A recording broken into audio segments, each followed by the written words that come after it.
All right, you guys, as you can see by the thumbnail, I'm back with another one like the other one. This is the third video. I'm going to try to get it out tonight. We'll see if I can get it done. I don't know. We'll see. It's late and, I think I can run it, but we're going to find out right now. So anyways, this story right here is about a Mexican Mafia member that I've talked about a couple of times already in the past, and that's Termite from Eastside Los. He's somebody that was a lot different from the typical Mexican Mafia members that I've told stories about, being that a lot of them, were heroin addicts. A lot of them were into politicking, and just some of the stories that I've told you guys about. There was a lot of just some cold endings to the stories, and this story right here is probably one of the only positive Mexican Mafia stories that I can think of that I've come across. So anyway, when this story was told to me, I was like, I could kind of relate to it, because being a former NF member, there were times when I would utilize my status to, effectuate something that would benefit somebody that was close to me, if that makes sense to you guys.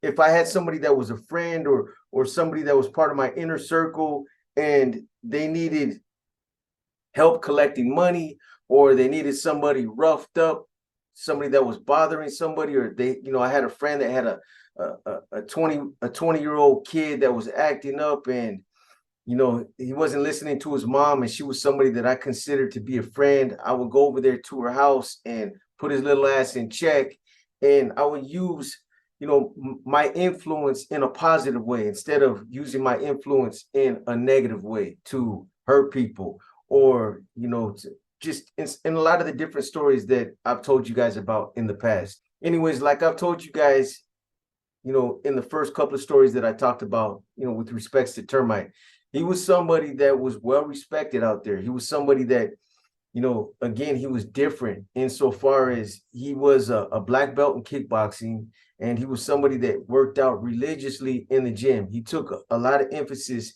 in working out and trying to maintain, his physical health, trying to keep his wind up.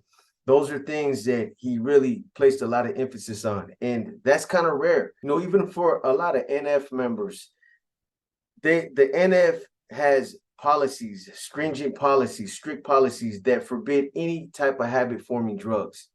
And even though they're not supposed to use, it still happens. I've told you guys about this time and time again. Like I said, I was one of them. I was a leader. And there's a lot of NF members that say, I don't use, I've never used, I don't fuck around, I drink on occasion. And that's because that's what they're supposed to say.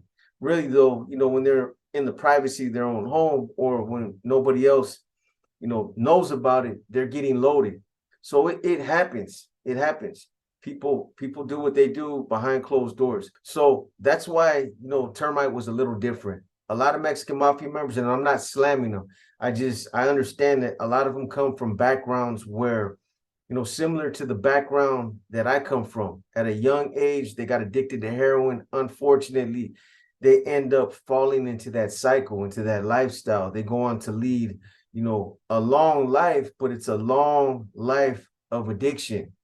They struggle with addiction over the years. And, at least for the Mexican Mafia, they openly use drugs. They allow it because a lot of them, they like to get loaded, and it's okay. It doesn't make them it doesn't make them bad people. The NF, the same way. Again, the same way, you got a lot of NF members that use drugs.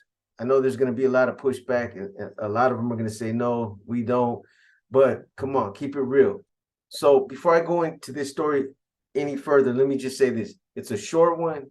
This is, a positive story. Again, it's rare that I can say that I have a positive Mexican Mafia story for you guys, or a positive NF story for you guys. It doesn't happen like that. The politics, the cutthroat politics, the treachery, the stabbings, the killings, the shootings, that's what the typical stories are about.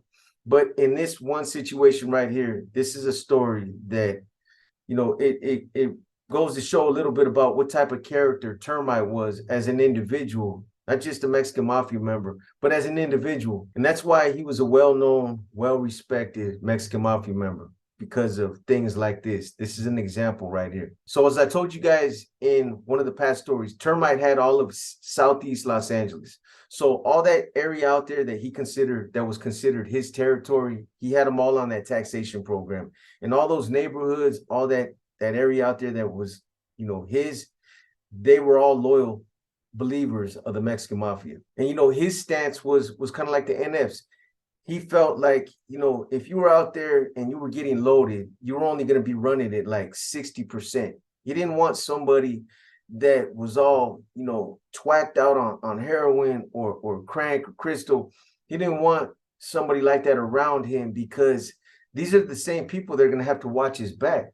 These are the same people, their awareness is going to be affected if they're out there using dope. So that was the way he looked at it. And that's why he felt like, if you're out there, you're using dope and you're indulging, you're a liability and you're somebody that I don't want around me, especially in situations where, they got to trust each other, put each other's lives in each other's hands. So that was his stance, and he was serious about that.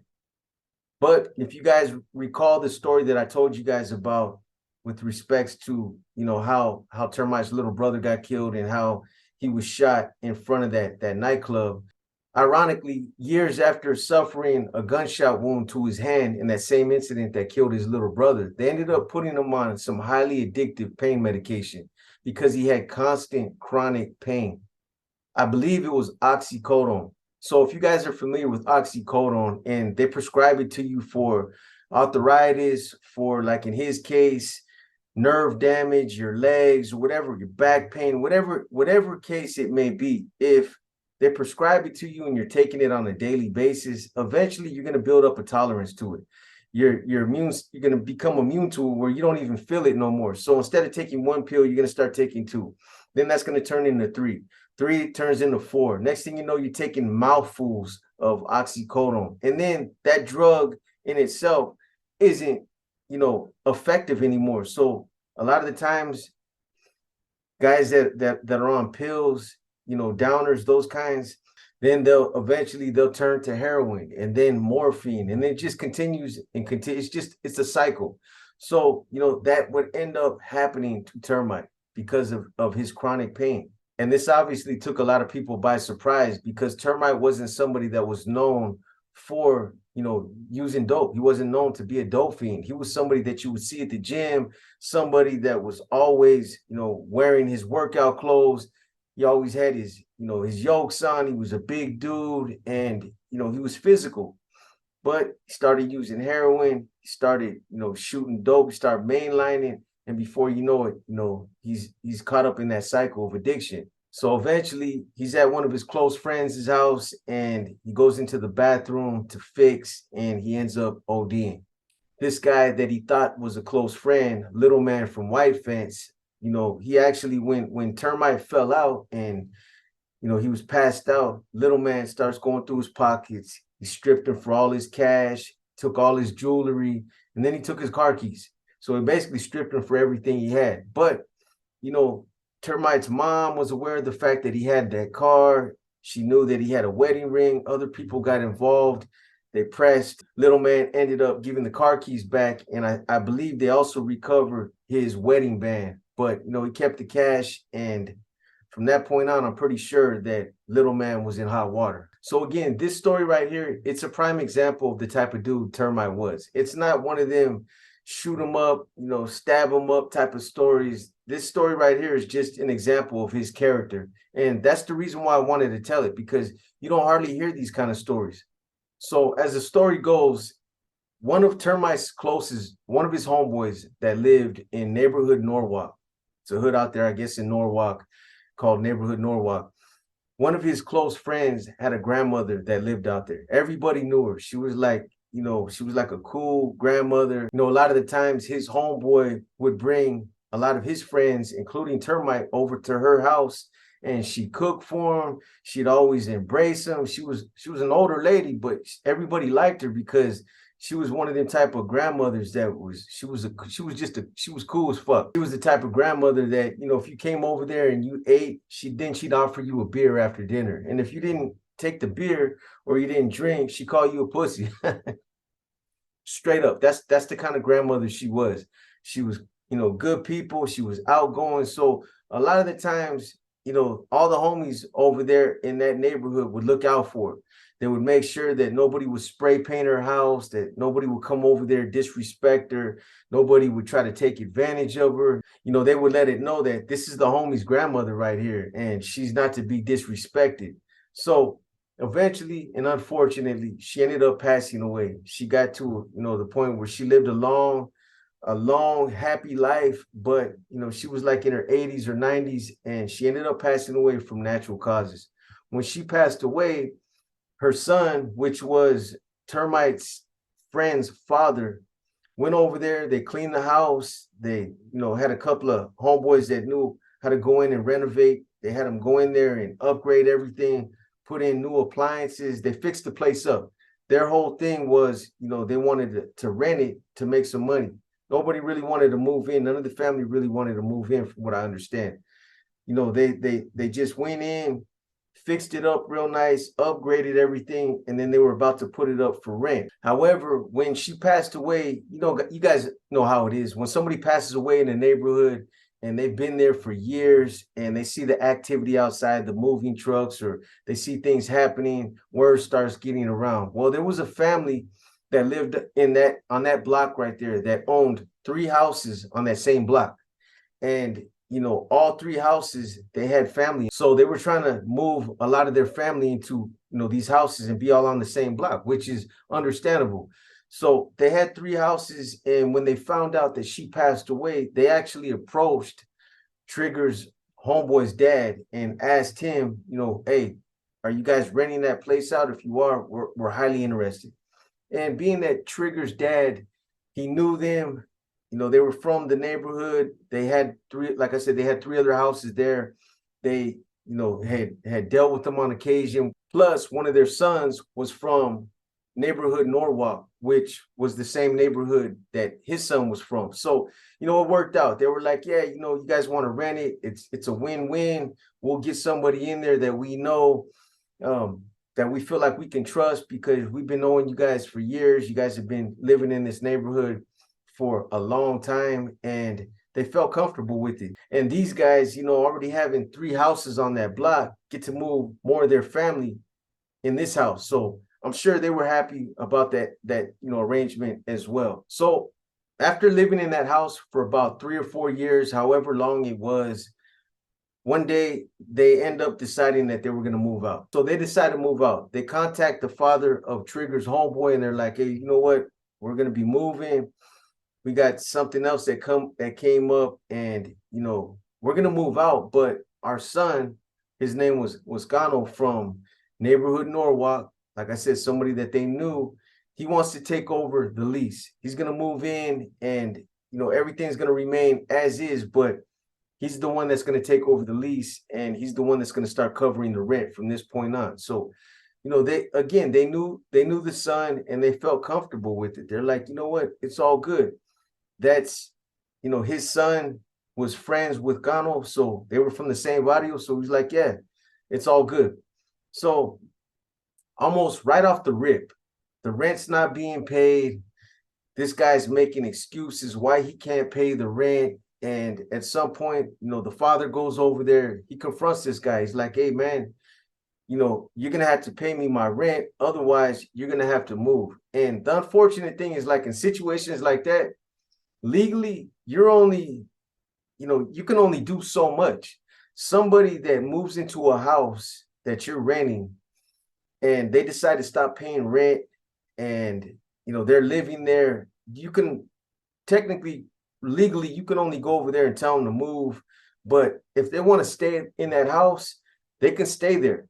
They got like 90 days or something. You got to give them a 90-day notice. And even then, if they refuse to move, you got to take them to court. It's a long process. That's why a lot of people are hesitant to let people move into, a place that they're renting. They really want to screen somebody and make sure that this individual isn't somebody that's going to try to pull one of them shady moves, lock up on the rent, stay in the house, live there rent free, or tear the place up. So he threatens the father, and the father, he's an older guy. He's not physical shape to be fighting with this guy. So he's like, you know what? It's all good, man. So the father tells his son, he's like, hey, look, man, your boy from your neighborhood, he's not moving out of your grandma's house. He threatened me, told me that he'll pay me when he's fucking good and ready to pay me. And I don't know what to do. So his son, he ends up calling Termite. He calls Termite and he's like, hey, look, brother. He's like, this dude, Gano, he's already in shaky water. There was something that happened to him in prison where there was question about whether or not he already had a green light on him. But anyways, so he's like, this dude, he's disrespecting my dad. We let him move into my grandmother's house. Well, his family was living there.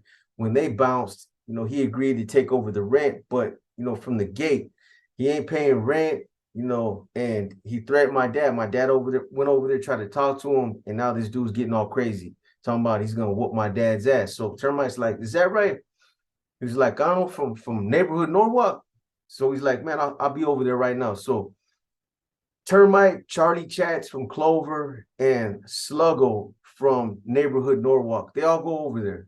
Sluggo is somebody that had that neighborhood at that time. He had a lot of influence over that neighborhood. So, he had some level of responsibility or influence to go over there and shake this cat up. So they all went over there. They go over there and they jam this dude up. Now, when they get there, at first, they're like, let's just smash this motherfucker, man. You know what I mean? He already disrespected the homeboy's father. He's disrespectful. So, they decide against it because they're like, we need to get some money out of this dude first before we start smashing him. Because if we smash him, your dad's never going to get paid. So they go over there on a different tip. They go over there and they threaten him. They're like, they go up in the house and they basically tell Gano, you know what, you better pay. Otherwise, something's gonna happen. I'm sure, they put it in their own words. But when they go up in the house is fucking thrashed. The doors are tore off the hinges. There's shit all over the walls. The plumbing is gutted. The floors are tore up. The carpet's all fucking dirty. Like they really tore the house up. And this wasn't no regular wear and tear. This was somebody going in there and purposely like fucking this house up. So, they see the condition of the house and they're like, man, this dude like deliberately just destroyed this house.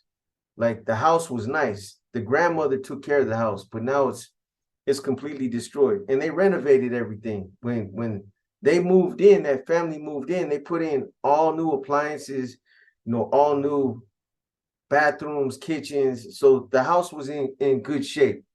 Anyways, they tell him, look, bro, at first they tell him that he had to pay $10,000 to cover all the damage and the rent that his father was out. So they tell this guy that he's got, X amount of time, 48 hours or whatever, to pay that 10 grand. Otherwise, something's going to happen to him. So they cut out.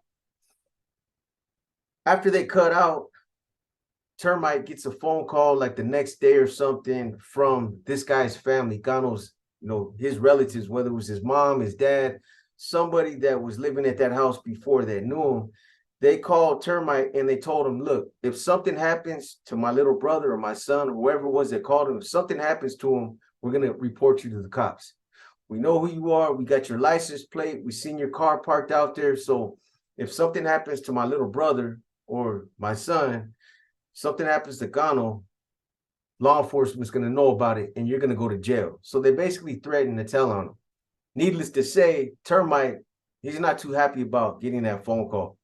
So he's like, okay, is that right? He's like, check this out. So I'm not sure how he got word to Gano, but he lets Gano know that, you know what, the $10,000 that we told you had to come up with in 48 hours, that shit's off the table. It's now 15,000. And if you don't pay that 15,000, so whatever they told him, they basically let him know that he had 48 hours to cover that 15 grand. Otherwise, something was going to happen to him. So, they go on about their business. So the next day after the family had threatened Termite, now they call back and they're singing a new tune. They're like, hey, you know what? We need to figure out a place where we can meet you. We got $15,000 that we need to get to you ASAP. I know that, there's a lot of damage that happened at the house, and this is to cover the damages and the rent that, the father was out of, basically Termite's friend's dad. So at first, Termite thinks, you know what, this might be a trick. They might be trying to, set me up to where we show up and next thing you know, the cops are running up on us. This could be a setup, but they take a chance anyway. They take a chance. They meet these guys, the family, and they bread them out 15 grand.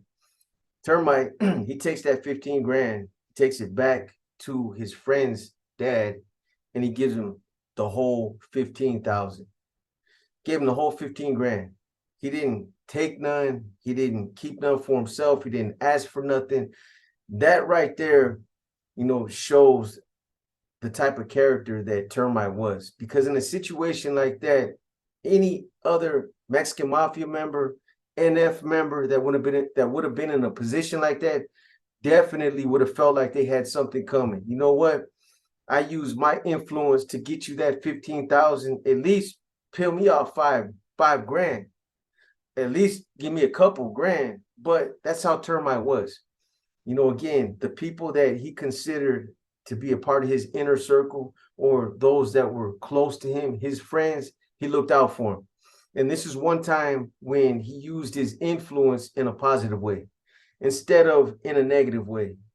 And again, this is the type of stories that you don't hear about. And I can relate to this because, like I said early on in this story, I remember, several situations that I had dealt with over the years where somebody would call me with a problem. Either they were fighting and, somebody had some type of issue. And instead of, reverting to violence or utilizing my influence in a negative way, I utilized it to resolve the situation, or it got resolved and somebody got their money, or somebody was warned not to put their hands on somebody. Somebody felt like, you know what, they understood that this individual's got these guys standing behind them, so I better not disrespect this individual. So there's a lot of different situations that I recall over the years where I actually showed up and helped somebody like that. A friend's mother, their father, a relative.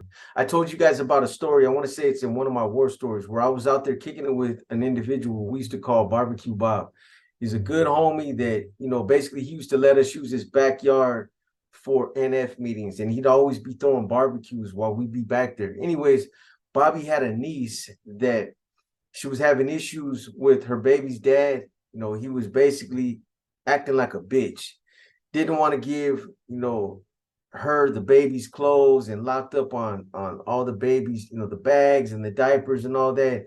He locked up on it because they were going at it and he was just pulling some punk shit. So, I just so happened to be there at the house that day that all that went down. I jumped in the car with Bobby and we went over there to deal with this individual. I know I'm getting off track, but anyways, I ended up going over there, knocking this dude out. And, I resolved the situation because she ended up getting her baby clothes back and all the bags that were in his trunk. And, this caused his boss to call the cops on us. But the cool part about it was, in those type of toxic relationships, when we were driving back to Bobby's house, it was a very uncomfortable ride because his niece was actually mad at me now for knocking out her baby's dad. Even though they were fighting and they had a toxic relationship, now I was the bad guy for helping her and knocking this dude out. Anyways, that's just one of many situations that I remember that was similar to what, Termite had did in this situation. Again, he utilized his influence as a Mexican mafia member to help one of his boys out, to make sure that his dad got paid, by this clown that destroyed the house, refused to pay rent, was basically trying to bully the family. Anyways, I hope you guys enjoyed this story. If nothing else, it's just an eye-opener to show you guys that sometimes there are stand-up guys that are part of these organizations. Termite was one of them, and there's a lot of them. They're not all fucked up. Like, they're not all like Lancho. But this was a prime example of somebody that helped a family that was in need. And, it was, he was a stand-up dude. Anyways, rest in peace to him. I told you guys he would end up passing away. And again, it doesn't matter what type of lifestyle he lived. He was still a human being. And, nobody deserves to die like that. It was premature. He was young. He had a lot of life ahead of him. But unfortunately, he fell victim to that cycle. Anyways, I'm going to go ahead and cut this one short. I did it. The hat trick. You guys got 3 videos coming out tonight. I hope you guys like this one. Again, it was a little different. I wasn't sure if you guys were really going to like it because it's a positive story. I know you guys like to hear the stories about the stabbings and the shootings and all that, you know, the high drama. And that's cool. I still have a lot of those for you. Matter of fact, I got 2 on deck right now. One involves Boxer Enriquez and Jocko when they were running around out there in Azusa, robbing weed connections or weed cats that were out there in the canyon selling and harvesting weed. That's a good one. Then again, I got another story that's coming out about the Grajedas. It involves Termite and, you know, kind of like when they ended up getting voted out, they all ended up falling in the bad standings, and something that happened to Wino that ended up giving him a life sentence, a wasted life and an unfortunate situation, but it is what it is. Anyways, again, I hope you guys enjoyed it. I'll try to get out those videos to you guys tomorrow, those other 2 stories. I'm going to hit you with an Inner Demons. Again, if not tomorrow, I'll hit you guys with it Friday. With that being said, this is your boy B, and I'm out.